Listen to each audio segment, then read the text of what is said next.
harfi oilasidagi sirdosh do'stlar bilan tanishib qilishni xohlamsiz? Bosh a. Yolg'iz a. Oyoq a.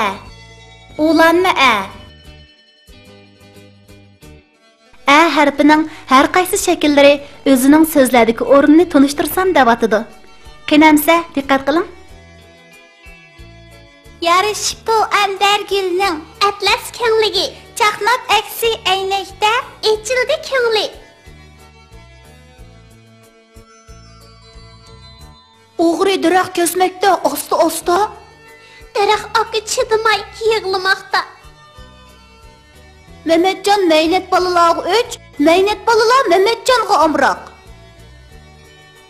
Mash'al ko'tarib kelmoqda as'ab. G'ayrat qil g'ayrat, tez nishonga yet. Siz yuqorida 3 harfning har qaysi shakllarini ko'rib bo'ldingiz. Endi bu harflarni birlashtirib bir necha so'z tuzib baqandiq. Ne'ga a'ni qo'shsak na bo'ladi. Ne a na.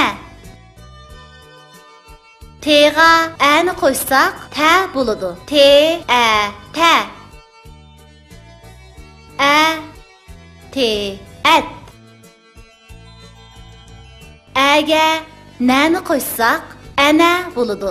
A ne ana ana. Aga tani qo'shsak ata bo'ladi. A te ata ata.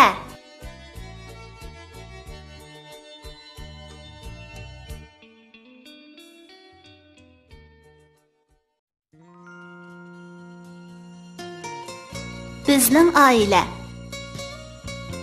Bizning uyda bovam, momam, opam, men va ukam qatorliq 6 odam bor.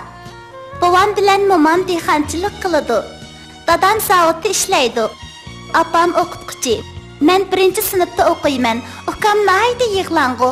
Kechqurun hammamiz jam bo'lib, kunduzi ko'rgan anglagan ishlar to'g'riliq paranglashimiz. Bugun men do'stlarim bilan o'ynag'ach, ko'rganlarimni she'r qilib yozib chiqdim. Aynak sirtar Salima, mash'al o'ynar Azmat, axlat to'kar Hanifa, As'ad polni tozlavat.